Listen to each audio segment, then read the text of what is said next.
जोमेटो में नौकरी करने वाली सास बहू। कीर्ति अपने पति रवि के साथ बहुत दुख के दिन काट रही थी। घर में गरीबी इतनी छा गई थी कि खाने के लिए मोहताज होना पड़ता था। कीर्ति और रवि के साथ उनकी माँ अंजना भी रहती थी। तीनों साथ बैठकर चटाई पर खाना खाते हैं और फिर सो जाते हैं। अगले दिन जब रवि काम पर जा रहा था तो कीर्ति कहती है, अच्छा रवि जी, वो घर में शाम के खाने के लिए ना आटा है, ना दाल, ना चावल है। मेरा मतलब राशन में कुछ भी नहीं है। अगर थोड़ा पैसों का इंतजाम हो जाए तो आप ले आना। कल रात को तो मैंने जैसे तैसे खाना बना दिया था, पर अब कुछ भी नहीं है। तुम फिक्र मत करो, मैं पैसे ले आऊंगा। तुम भूल गए, आज मजदूरी मिलने का दिन है।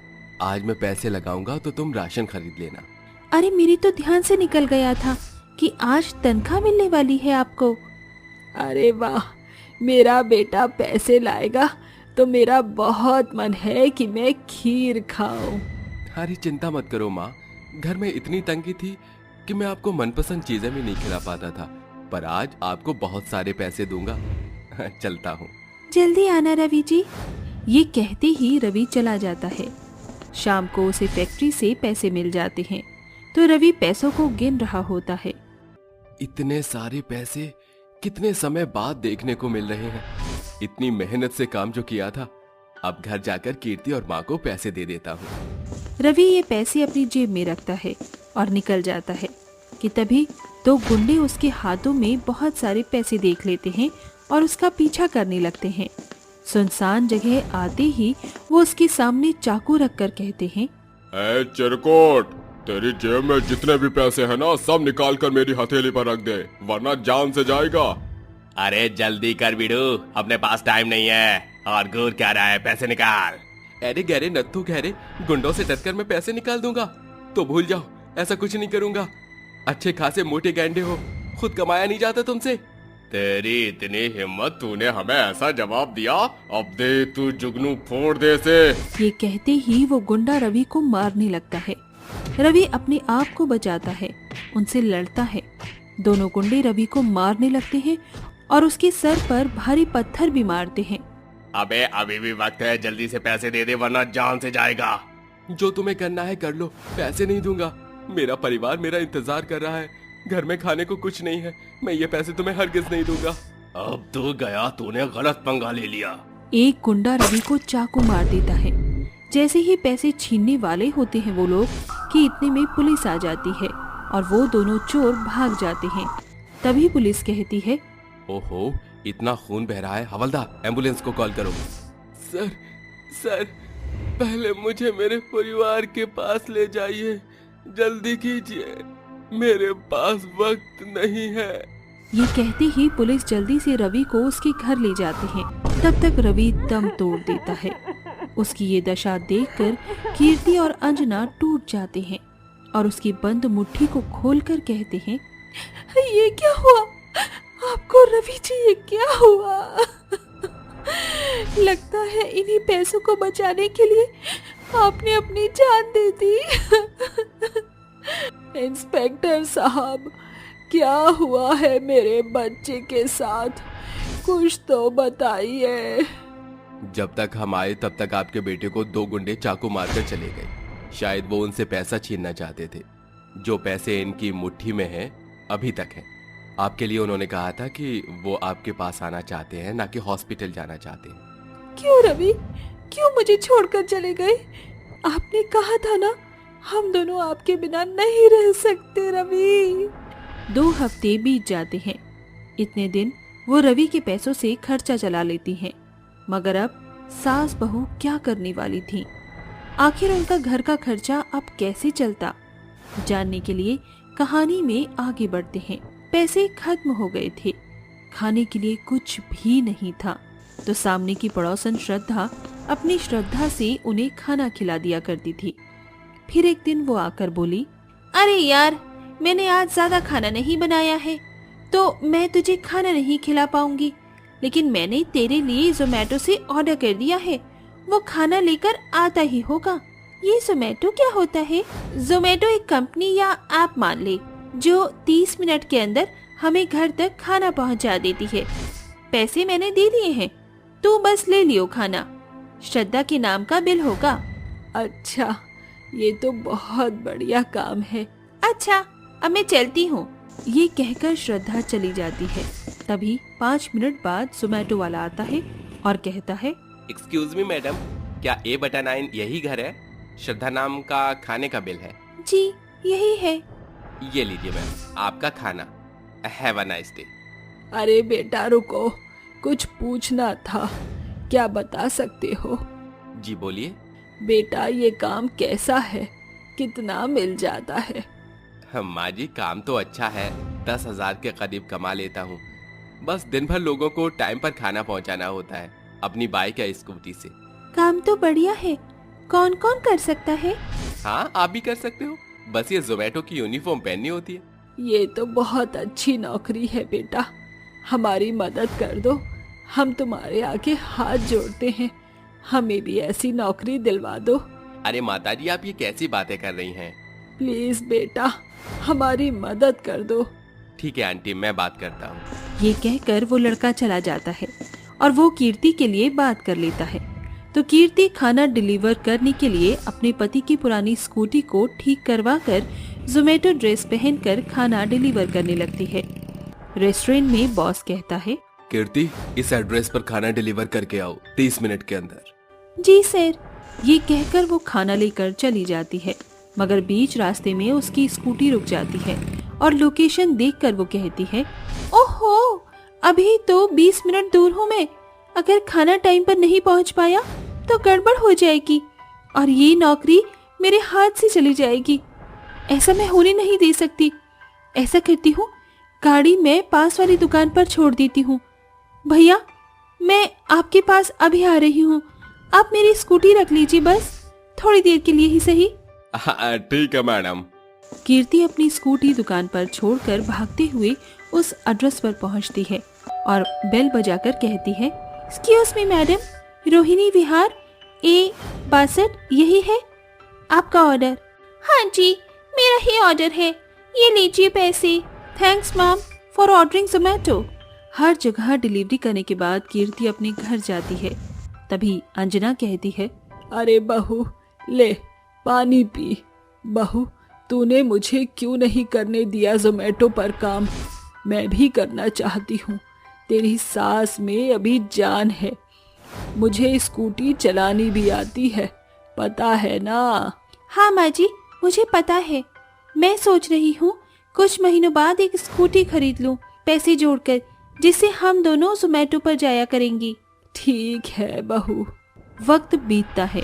6 महीनों में कीर्ति जोमेटो पर खाना डिलीवर करके पैसे जमा कर लेती है, जिसके बाद वो एक नई स्कूटी लेकर आती है और जोमेटो पर अपनी सास के लिए भी बात कर लेती है। आपको सारे इंस्ट्रक्शन समझ आ गई ना? लोकेशन से एड्रेस पर जाना और उन्हें लास्ट में थैंक यू जरूर बोलना।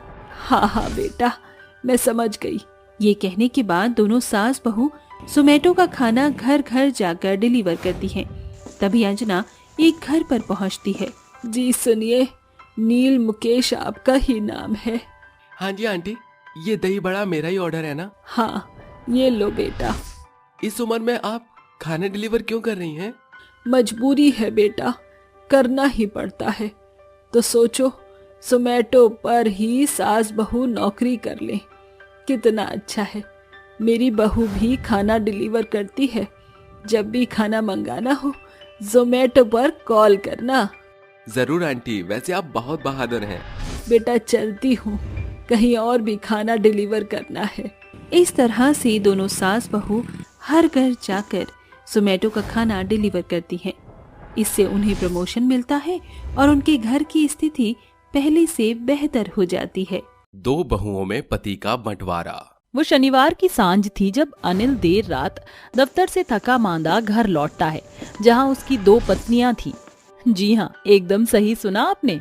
दरअसल अनिल की 2 बीवियां थी, दोनों के बीच सगी बहन का संबंध था। अनिल, आप आ गए? बैठ जाइए, मैंने आपके लिए भरवा करेले बनाए हैं, आपको बेहद पसंद है। अविका, अनिल आज करेले नहीं बल्कि मेरी बनाई सब्जी खाएंगे, वो भी कद्दू की। जी जी, क्यों भी मतलब? हर घड़ी बैरन बहन बनकर मेरे आड़े आती हो। मेरे पति करेले ही खाएंगे। तुम्हारी खुद की जुबान में मिठास तो है नहीं, अब ये कड़वे करेले खिलाकर अनिल की जुबान का जुलूस निकालना चाहती हो। अनिल करेले ही खाएंगे बस। कद्दू करेले। दोनों बहनों के बीच का शोरगुल सुनकर कमरे के भीतर से भगवती निकल आती है और माथा पकड़कर कहती है, हे ईश्वर, तुम दोनों बहनों ने फिर बैरन की तरह लड़ना शुरू कर दिया। सासू माँ, इस सौतन को लेकर जाओ, इसी ने सारा घर सर पर उठा रखा है। सही मायने में सौतन तो तू है। मैंने तो सोचा था कि अनिल का ब्याह अपनी छोटी बहन से करके दोनों बहनें सहेली बनकर रहेंगे, मगर क्या पता था कि मेरी सगी बहन मेरी सौतन बन बैठेगी। दो बहनों के बीच मुठभेड़ होता देखकर अनिल के गुस्से का गुब्बार फूट पड़ता है। उसकी चीख पूरे घर में चकाचौंध हो जाती है। अरे बस, बहुत हो गया। अरे ऐसा एक दिन नहीं गुजरता जब तुम दोनों बहनों के बीच में मुझे लेकर बवाल ना हो। पति की फटकार सुनकर अविका की आंखों से आंसुओं की बौछार बरसने लगती है और बड़े बोझिलता के वह बेहोश हो जाती है। थोड़ी ही देर में डॉक्टर आकर अविका की जांच पड़ताल करते हैं। मुबारक हो, जल्दी आपके घर नन्हे मेहमान की किलकारियां गूंजने वाली हैं। ये खबर सुनकर संध्या स्तब्ध रह जाती है। वह दौड़ते हुए एकांत में आकर कहती है, इसी खुशी की बेला के लिए तो तूने अनिल का ब्याह अपनी छोटी बहन से कराया था, तो आज जब सालों का सपना साकार हो रहा है तो तेरा कलेजा क्यों कचोट रहा है। ये बोलकर संध्या सिसकते हुए अपने बीते दिनों में खो जाती है। अग्नि के साथ फेरों के साथ संध्या की शादी अनिल से हो जाती है। दुल्हन के लिबास में सजी धजी संध्या ससुराल की दहलीज पर खड़ी थी। बहू, इस कलश को अपने शुभ कदम से गिराकर गृह प्रवेश कर। जी माँ जी। शादी की रात अनिल संध्या से कहता है, संध्या, जब तुम्हें पहली दफा देखा था तुम्हारी सादगी ने मेरे मन को भीतर तक सराबोर कर दिया। आज तुम्हें जीवन साथी के रूप में पाकर मुझे जीवन का सार मिल गया। ये सुनकर संध्या की आंखों से खुशियों की बदरी बरसने लगती है। दोनों दंपत्ति अपने शादीशुदा जीवन की शुरुआत करते हैं। अगली सुबह भगवती आंख मलते हॉल में आती है। ये इतने भोर सवेर रसोई घर में कैसे खटर पटर है। जैसे ही भगवती रसोई घर का रुख करती है तो संध्या कहती है, माँ जी, नहा धो लीजिए, खाना तैयार है। सच कहा है पुरानियों ने कि बहुएं ससुराल की सास हैं। सचमुच बहू, तेरे आने से मेरे बेरंग घर में बाहर आ गई है। बस अब जल्दी से मेरी दादी बनने की आस को पूरा कर दे। ये सुनकर संध्या का चेहरा शर्म से लाल हो जाता है। दिन सप्ताह और महीनों के मंजर में बदलते जाते हैं। इस बीच 5 साल का पड़ाव पार हो जाता है। एक सुबह, बहू तैयार हो जा, आज हमें डॉक्टर के पास जाना है तेरी जांच पड़ताल के लिए। फिर दोनों सास बहू अस्पताल आती हैं, जहां महिला डॉक्टर संध्या की जांच पड़ताल करके बोलती है, माताजी, मुझे ये बयान करते बहुत खेद है, मगर अभी भी या भावी भविष्य में आपकी बहू कभी माँ नहीं बन सकती।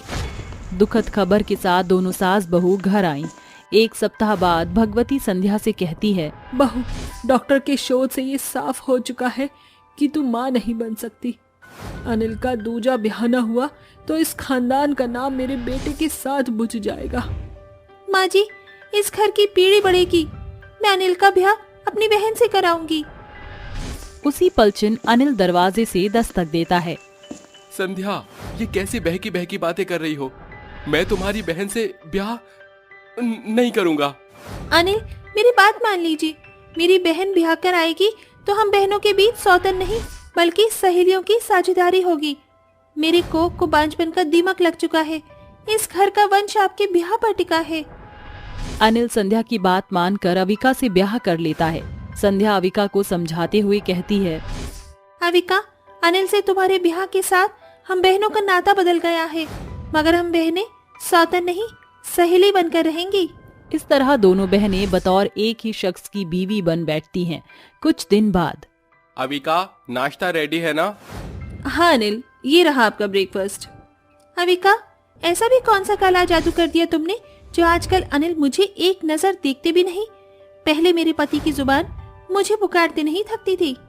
अरे जीजी, आप तो अपनी बहन पर बिन बात बिगड़ रही हो। कोई भी बात नहीं। ये लो अनिल, ऑरेंज जूस। अविका, आज अनिल अनार का जूस पियेंगे। शादी की सप्ताह भर भी नहीं हुआ, मेरे पति का उतना दुबला पतला शरीर कर दिया तुमने। दोनों बहन बिगड़ते हुए बेचारे अनिल का हाथ पकड़कर खींचातानी करने लगती हैं। अरे बंद करो तुम दोनों बहनें ये बहसबाजी। जूस के पीछे लड़ झगड़ कर मेरा जुलूस निकाल दिया। अनिल बेबाक बुरा मुंह बनाकर बिना नाश्ता किए दफ्तर रवाना हो जाता है। फिर एक दिन, अनिल, बड़ा अरसा हो गया तुम्हारे साथ कहीं गए।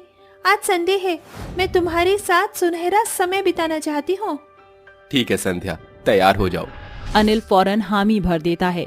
कुछ ही देर में दोनों दंपत्ति दरवाजे से बाहर दस्तक देने ही वाले थे कि अविका बोलती है, अनिल, कहाँ जा रहे हो? तुम्हें याद है तुमने मुझे संडे शॉपिंग का वादा किया था? अविका, अनिल इस पल मेरे साथ बाहर जा रहे हैं। ये सुनकर अविका बिगड़ते हुए अनिल का हाथ खींचते हुए कहती है, बिल्कुल नहीं, अनिल सिर्फ मेरे साथ जाएंगे। अरे सारा वक्त तो अनिल के साथ फेविकॉल की तरह चिपकी रहती है, तब भी चैन नहीं क्या? दोनों बहुओं के बीच बढ़ते बवाल को देख भगवती बोलती है, हे ईश्वर, ये दोनों बहुएं मेरे बेटे के लिए बाधा बनती जा रही हैं। अरे बड़ी बहू अविका को जाने दे, तू फिर चली जाना। क्यों माँ जी, एक ही बहू क्यों बलिदान देती रही? इससे पहले अनिल मेरे पति हैं। मुझे क्या पता था कि मेरी बहन मेरी सौतन बन बैठेगी। अरे बस करो दोनों बहनें, मुझे कहीं नहीं जाना। गुजरते समय के साथ दोनों बहू के बीच पति का बंटवारा परवान चढ़ गया। आइए देखते हैं अंत में क्या हुआ। अविका के गर्भावस्था के दौरान सारा काम संध्या के सर पर आ जाता है। माँ जी, बस अब ये सारा काम मुझसे न होगा। आपने एक बहू को बुलंदियों पर बैठा रखा है और एक बहू को बाई बना रखा है। मैं अपने पति को इस बैरन बहन के साथ और नहीं बांट सकती। ये सौतन मेरे गले की फांस बन गई है। मुझे सौत न कहना, बतौर बिहार रचाकर इस घर की बहू बनी हूँ। तुमने अपनी मर्जी से अपना सिंदूर मुझे साझा किया था। मुझे तुम्हारी सौतन बनने का शौक नहीं था। अनिल, चलो मेरे साथ। मेरे पति कहीं नहीं जाएंगे। दोनों बहू अनिल की बाह खींचने लगती हैं, जैसे उनके बीच बंटवारा हो रहा हो। ये देख भगवती बोलती है, बस करो मेरी बेअकल बेबाक बहू, अब तुम दोनों सिर्फ अपनी सास की सुनोगी। आज मैं अपने बेटे का तुम दोनों बहुओं के बीच बंटवारा करती हूँ, तब जाकर ही तुम बहनों का बवाल थमेगा। अब अनिल एक सप्ताह संध्या के साथ और एक सप्ताह अविका के साथ रहेगा। इस बीच तुम बहनों ने एक दूजे की डाह की तो मैं तुम दोनों को उस दरवाजे से दफा कर दूंगी। ये सुनकर दोनों बहुएं आंखें बड़ी करके बोलती हैं, माँ जी, हमें मंजूर है। हम दोनों बहनें एक दूजे से अपने पति का बंटवारा करने को तत्पर तैयार हैं।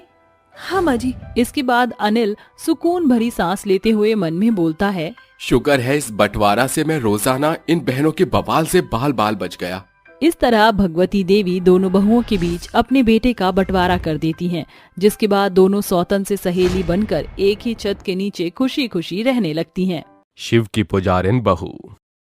जटाटवी कलचल प्रभा पावती स्थले गलेल वलंबय लंबिता भुजंग तुंग मालिकाम डमा डमा डमा डमा निनाद वर्ड मर्वय चकार चंड तांडव तनोतु न शिवा शिवम।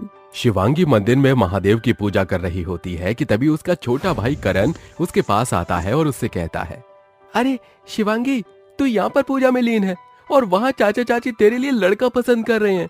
अरे चल, जल्दी से चल, नहीं तो देरी हो जाएगी। तुम चलो, मैं महादेव की पूजा संपन्न करके आती हूँ।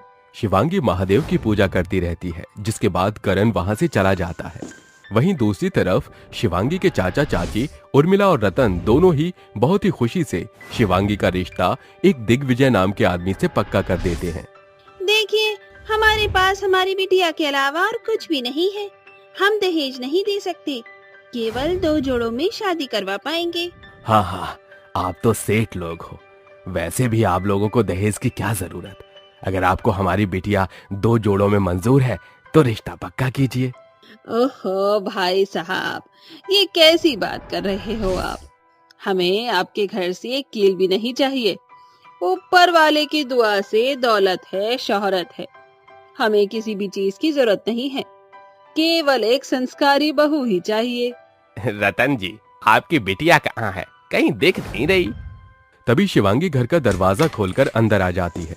जैसे दिग्विजय शिवांगी को देखता है, वो उसे देखता ही रह जाता है। क्योंकि शिवांगी बहुत खूबसूरत थी और उसके घने काले लंबे बाल उसकी खूबसूरती को और भी ज्यादा बढ़ा रहे थे। तभी शिवांगी कहती है, आप सभी को मेरी तरफ से प्रणाम। अरे आओ आओ मेरी बेटी, मेरे पास बैठो, इनसे मिलो। ये हैं दिग्विजय की माँ लाजवंती और ये हैं दिग्विजय जी, जिनसे हम तुम्हारा रिश्ता करने वाले हैं। शिवांगी जैसे ही दिग्विजय को देखती है तो वो शर्म से अपनी आंखें झुका लेती है। ये दिग्विजय को बहुत पसंद आता है, जिसके बाद दिग्विजय उठता है और सबसे कहता है, मुझे लड़की पसंद है, जितनी जल्दी हो सके शादी की तैयारियां कर लीजिए, मैं जल्दी शादी करना चाहता हूँ, नमस्कार। इतना कहकर दिग्विजय अपनी माँ के साथ वहां से चला जाता है। कुछ ही दिनों में शादी की तारीख निकल जाती है और दोनों परिवारों में रस्में शुरू हो जाती हैं। और वो दिन भी आ जाता है जब दिग्विजय मंडप में बैठकर शिवांगी का इंतजार कर रहा होता है। जैसे ही उर्मिला और रतन अपनी बेटी शिवांगी को मंडप में लेकर आते हैं, दिग्विजय उसे देखकर बहुत खुश हो जाता है, जिसके बाद वो दोनों शादी कर लेते हैं और दिग्विजय शिवांगी को अपने साथ अपने घर ले आता है। उस रात दिग्विजय के घर पर उसके 4 दोस्त आते हैं। आखिरकार मैंने भी शादी कर ही ली। शिवांगी किसी परी से कम नहीं है, वो बहुत खूबसूरत है। अरे भाई, पहली रात तक हर किसी को अपनी पत्नी खूबसूरत ही लगती है। लेकिन हमने तो अपनी भाभी की मुंह दिखाई ही नहीं की, तो बताओ कब हमारी भाभी से हमारी मुलाकात करवा रहे हो? कल मुंह दिखाई की रस्म है, तुम सभी मुंह दिखाई की रस्म पर आ जाना। दिग्विजय अपने सभी दोस्तों के साथ खूब सारी शराब पी लेता है, जिसके बाद वो आधी रात के समय अपने कमरे में लड़खड़ाता हुआ जाता है। जैसे वो शिवांगी के पास बैठता है, शिवांगी उसी क्षण डरते हुए दिग्विजय से कहती है, देखिए, मैं जानती हूँ आज हमारी पहली रात है, लेकिन आज सोमवार है और मैं सोमवार का व्रत रखती हूँ अपने शिवजी के लिए। लेकिन तुम्हारा शिवजी तो अब मैं ही हूँ। जब तुम्हें तुम्हारा शिवजी मिल गया है तो ये व्रत रखने की क्या जरूरत है? देखिए, शिवजी मेरे कण कण में बसे हैं। आप तो मेरे पति हैं, क्या आप मेरे लिए एक दिन का सब्र नहीं कर सकते? शिवांगी इतना कहती ही है कि दिग्विजय चुपचाप शिवांगी के बगल से तकिया उठाता है और कमरे से बाहर निकल जाता है। इसके बाद वो अपने घर के हॉल में सोफे के ऊपर जाकर लेट जाता है। ये क्या, मुझे लगा आज हमारी पहली रात होगी, लेकिन इसने तो मुझे मेरे ही कमरे से बाहर निकाल दिया। चलो कोई नहीं, आज नहीं तो कल इसे मेरा होना ही है। हाँ? ये सोचकर दिग्विजय सो जाता है। अगले दिन जैसे ही लाजवंती अपने बेटे दिग्विजय को हॉल के अंदर सोफे के ऊपर लेटा हुआ देखती है, उसके बाद वो सब समझ जाती है, जिसके बाद उसे शिवांगी के ऊपर बहुत गुस्सा आता है और वो मन ही मन सोचने लगती है, अरे देखो तो सही, मेरा बेचारा भोला सा बच्चा किस तरह सोफे पर सो रहा है। इसको आए हुए एक दिन नहीं हुआ और इसने मेरे बेटे को कमरे से ही बाहर निकाल दिया। अभी बताती हूँ इसे। तभी लाजवंती जोर जोर से चिल्लाने लगती है, बहू, ओ बहू, अरे कहाँ मर गई बहू, नीचे आओ। ये सब मेरे घर में क्या चल रहा है? शिवांगी पूजा घर में शिवजी की पूजा कर रही होती है, जिसकी वजह से वो लाजवंती की एक नहीं सुनती और पूजा में लीन होकर शिवजी की स्तुति करती है। कपूर गौरम कर्णावतारम संसार सारम भुजगेंद्रहारम सदा वसंतम हृदयाल विंदे भवम भवानी सहितम नमामि। जैसे ही शिवांगी की स्तुति खत्म होती है, वो पूजा की थाली लेकर पूजा घर से बाहर आती है और अपनी सास को प्रसाद देने लगती है, जिसके बाद लाजवंती पूजा की थाली में जोर से हाथ मारती है और थाली नीचे जमीन पर गिर जाती है। ये देखकर शिवांगी अचंभित रह जाती है। तभी लाजवंती गुस्से से कहती है, अरे ये पूजा पाठ का ढोंग क्या दिखा रही है? ये सब मेरे घर में क्या चल रहा है? एक दिन तुझे आए हुए नहीं हुआ और तूने मेरे बेटे को उसके कमरे से बाहर निकाल दिया। वो देख, मेरा बेटा सोफे पर किस तरह सो रहा है। माँ जी, आप ये कैसी बात कर रही हो?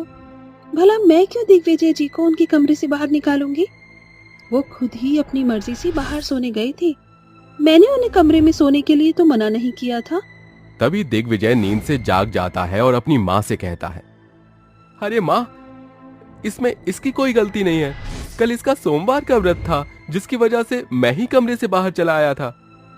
अपने बेटे की बात सुनकर लाजवंती वहां से चली जाती है और शिवांगी घर के बाकी कामों को करने लगती है। ऐसे ही कुछ दिन बीतने लगते हैं और अब लाजवंती को शिवांगी अंदर ही अंदर खटकने लगती है। लाजवंती को शिवांगी की शिवजी के साथ इतनी पूजा भक्ति बिल्कुल पसंद नहीं आती, जिसकी वजह से एक दिन लाजवंती शिवांगी से कहती है, बहुत हुआ तेरी ये पूजा पाठ का ड्रामा। आज के बाद तू इस घर में कोई पूजा नहीं करेगी। ये मेरा आखिरी फैसला है। लेकिन माँ जी, आप ऐसा क्यों कर रही हो? आखिर मेरी पूजा पाठ से आपको आपत्ति क्या है? देख बहू, इस घर में मेरी चलती है। अगर मैंने तुझे कहा है कि तू आज के बाद कोई पूजा पाठ नहीं करेगी, तो इसका मतलब नहीं करेगी। जा, अब जाकर घर के काम कर। अपनी सास के फैसले पर शिवांगी बहुत परेशान हो जाती है, जिसके बाद वो चुपचाप घर के कामों में लग जाती है। लेकिन वो शिवजी की इतनी बड़ी भक्त थी कि वो कभी भी शिवजी की पूजा करनी छोड़ नहीं सकती थी, इसलिए वो सबसे छुपकर शिवजी की पूजा किया करती थी। एक दिन शिवांगी अपने पति दिग्विजय के साथ कार में बैठकर घर की तरफ आ रही होती है, लेकिन तभी अचानक से एक बहुत बड़ा ट्रक उनके सामने आ जाता है, जिससे उनका एक्सीडेंट हो जाता है, जिसमें शिवांगी तो बच जाती है, लेकिन दिग्विजय के पैर जिंदगी भर के लिए खराब हो जाते हैं। हाय मेरा लल्ला, ये क्या हो गया है इसे? हे ऊपर वाले, ये कैसा अनर्थ कर दिया तूने मेरे बेटे के साथ? ये जो भी हुआ है इस शिवांगी की ही वजह से हुआ है। कुलक्षणी कहेंगी, तेरी वजह से ही आज मेरे बेटे की ये हालत है। निकल जा अभी के अभी, जा निकल जा तू इस घर से। पता नहीं क्या शिवजी के नाम पर जादू टोना करती रहती है। माँ जी, आप ऐसा क्यों कह रही हो? भला मैं अपने पति के साथ ऐसा क्यों करूंगी? माँ जी, आप चिंता मत कीजिए, दिग्विजय जी को कुछ नहीं होगा। मैं शिवजी से मन्नत मांगूंगी और शिवरात्रि वाले दिन उनके लिए व्रत रखकर जल भी चढ़ाऊंगी। देखना, मेरी भक्ति से दिग्विजय जी ठीक हो जाएंगे। कई दिनों तक शिवांगी शिवजी की पूजा पाठ करती रहती है और सुबह शाम अपने घर में शिवजी के गुण गाती रहती है। जैसे ही शिवरात्रि आती है, शिवांगी शिवरात्रि का व्रत रखकर जल भी चढ़ा देती है, लेकिन तब भी दिग्विजय ठीक नहीं हो पाता, जिसके बाद लाजवंती कहती है, अरे बस करिए पूजा पाठ, कुछ नहीं होता इससे। ऊपर से तेरी भक्ति में कोई असर नहीं है। मेरा बेटा आज भी चल नहीं पा रहा है। ये सुनने के बाद शिवांगी शिवजी के मंदिर में जाकर जोर जोर से रोने लगती है। शिवजी, ये आप मेरा कैसा अपमान कर रहे हो? मैंने बचपन से आपको माना है और आपने मेरा आज साथ नहीं दिया। इसका मतलब आपने भी मेरा साथ छोड़ दिया है। आज के बाद मैं कभी भी आपकी पूजा पाठ नहीं करूंगी। इतना कहकर शिवांगी वहां से जाने लगती है कि तभी वहां शिवजी प्रकट होते हैं और शिवांगी से कहते हैं, शिवांगी, तुम्हारी पूजा पाठ में कोई कमी नहीं है। मैं तुम्हारी परीक्षा ले रहा था, जिसमें तुम सफल हो गई हो। जाओ, तुम्हारा पति तुम्हारा इंतजार कर रहा है।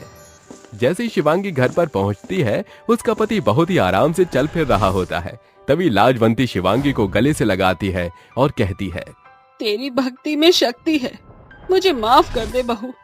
आज के बाद मैं तुझे शिवजी की पूजा करने से कभी नहीं रोकूंगी, बल्कि मैं भी तेरे साथ पूजा में शामिल होंगी। उस दिन के बाद से लाजवंती और दिग्विजय शिवांगी के साथ साथ शिवजी की पूजा करने में लीन हो जाते हैं। माँ, आप अपना ख्याल रखना, मैं बांस की लकड़ी लेने जंगल जा रही हूँ। ये बोलकर 12 वर्षीय सलोनी आरी लिए जंगल की ओर अग्रसर हो जाती है, जहाँ एक बुढ़िया बैठी होती है। ये लो बूढ़ी अम्मा, मैं तुम्हारे लिए रोटी ले आई। सलोनी, तुम्हें स्मरण था? अरे बूढ़ी अम्मा, भूलती कैसे? पिछले 6 माह से आपसे मेल मिलाप जो बढ़ गया। वैसे भी मेरी माँ कहती है कि किसी की भूख मिटाने से बड़ा पुण्य प्राप्त होता है। तुम्हारी माँ ने तुम्हें सुनहरी सीख दी है सलोनी। वैसे तुम्हारी माँ के रहते तुम इस बांस के जंगल में क्यों आती हो? इतने बचकानेपन में बांस का बोझा उठाकर तुम्हारे कंधे नहीं थकते। हाँ बूढ़ी अम्मा, मगर मेरे सिवा माँ का है कौन? माँ महीनों से बीमार है। ऐसे में मैं रोजाना इस जंगल से बांस काटकर बांस की टोकरी बर्तन बनाकर बाजार में बेचती हूँ। उसी से हम बेबस माँ बेटी का गुजर बसर चलता है। कुछ देर बाद बूढ़ी अम्मा, आपसे बतियाते हुए मैंने बांस काट भी लिया और गठरी भी बांध ली। अब मैं चलती हूँ। सलोनी बांस की गठरियों का बोझा उठाए घर आकर देर दोपहरी धूप में टोकरी बर्तन बनाकर उन्हें बेचने बाजार जाती है। रात को राशन पानी लेकर घर आती है। समय ऐसे ही गुजरता है। अगली सुबह ये लो बूढ़ी अम्मा, आज मैं आपके लिए बाजरे की रोटी लाई हूँ, साथ में लहसुन की चटपटी चटनी भी है। बुढ़िया सलोनी के हाथ का बनाया खाना खाकर उसका बखान करते हुए कहती है, अरे वाह सलोनी, तुमने तो सयानों को भी पीछे पछाड़ दिया। खाना बनाने में एकदम नपा तुला हाथ है तुम्हारा। शुक्रिया बूढ़ी अम्मा, मैं चलती हूँ। ऐसे ही कई दिन गुजर जाते हैं। एक रात बब्बन उनके दरवाजे पर दस्तक देता है। अरे ओ मरियल माँ की बेटी, कहाँ मर गई? सामने आ। बब्बन चाचा, आप?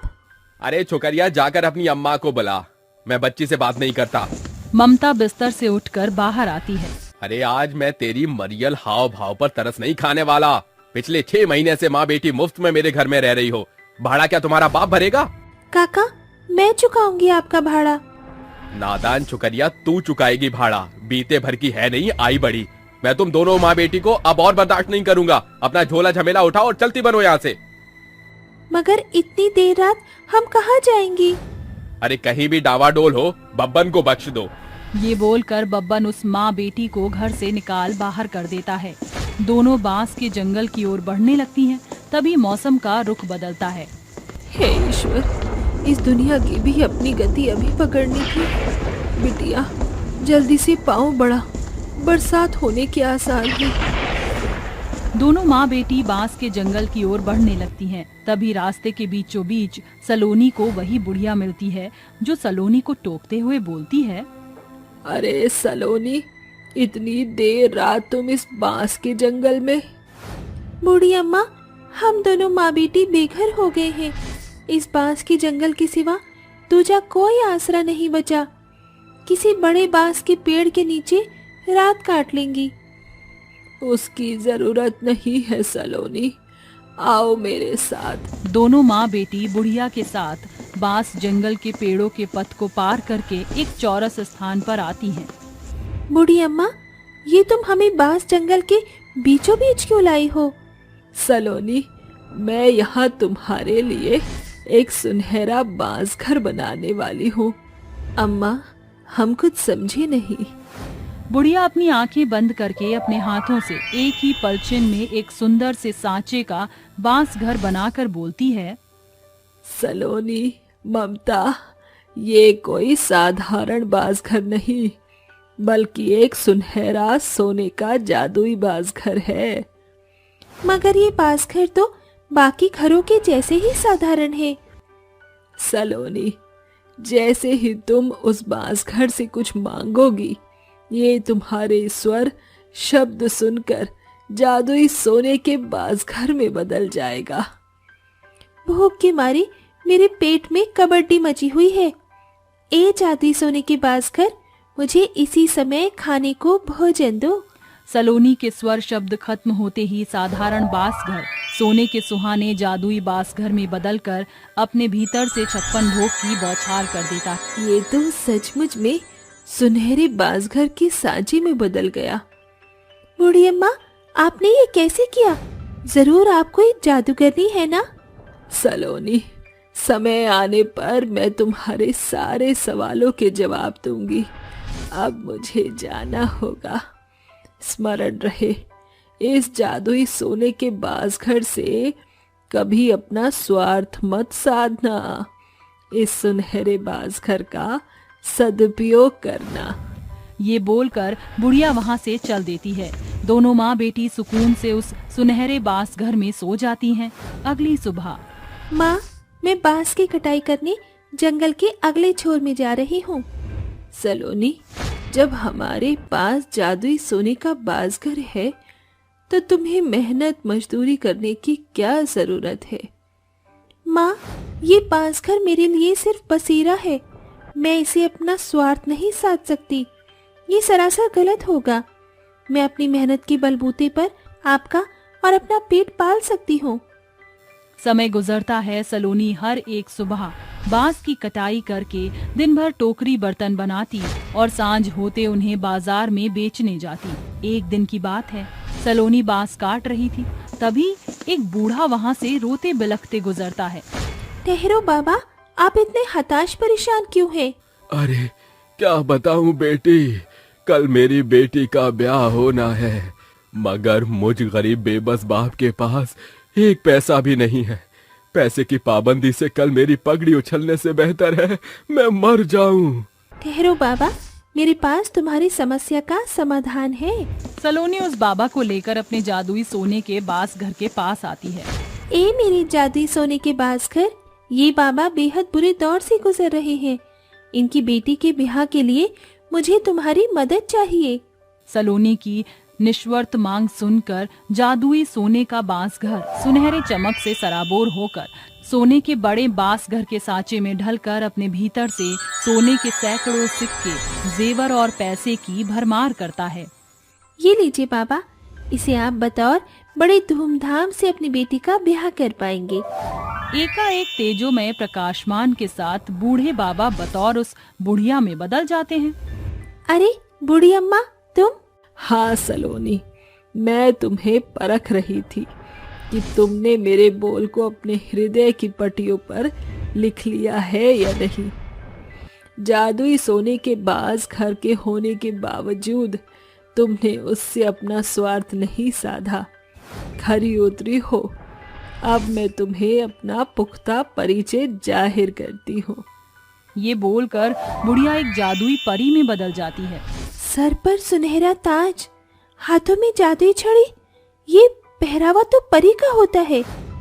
तुमने सही पहचाना, मैं एक जादुई परी रानी हूँ जो एक तपस्वी के श्राप से इस बांस जंगल में बंधक बन गई थी। जानना नहीं चाहोगी कैसे?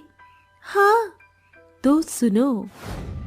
परी, आज तुम पूरे 18 बरस की हो चुकी हो। यही समय है जब परी की बेटी को परिलोक की परिरानी का पद प्राप्त होता है। आज से तुम परियों की रानी, मगर तुम्हें अपनी शक्तियों के साथ संसार का भ्रमण करना होगा।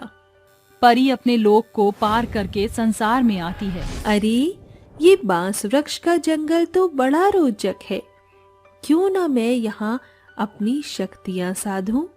परी अपनी जादुई छड़ी से बांस जंगल में कभी पथराव करती तो कभी मेह की फुहार बरसाती और अंत में आग से जंगल को जला दिया। तभी एक तपस्वी उसके सामने आ खड़ा होता है। घोर अनर्थ, तुम्हारे साथ उल्टा ने मेरी सदियों की तपस्या को भंग कर दिया। बाबा, मुझे नहीं स्मरण था कि आप यहाँ साधना में लिप्त हैं। मैं अभी इस अग्नि को बुझा देती हूँ। अगले ही पल परी उस आग को बुझा देती है। इसका अभी कोई तात्पर्य नहीं है। मैं तुम्हें श्राप देता हूँ परी कि जिस शक्ति से तुमने मेरी सालों की तपस्या को भंग किया, तुम इसी पल छिन एक बुढ़िया बनकर इस बांस जंगल में बंधक बन जाओगी, और जब तक कोई नेक दिल यहाँ नहीं आएगा तुम यहीं रहोगी। और मैं बतौर बुढ़िया बनकर इस बांस जंगल में बंधक बनकर रहने लगी, मगर तुम वो नेक दिल निकली और तुम्हारे हाथों का आहार मेरा हथियार बन गया। मेरी शक्तियां लौटने लगी और आज मैं इस बांस जंगल से रिहा हो रही हूँ। सिर्फ तुम्हारी बदौलत आज से इस बांस जंगल की जिम्मेदारी मैं तुम दोनों माँ बेटी पर छोड़ती हूँ। ये बोलकर परी गायब हो जाती है और दोनों माँ बेटी उस जादुई सोने के बांस घर में बसेरा बनाकर भावी भविष्य में बेबस बेसहारा लोगों की मदद किया करती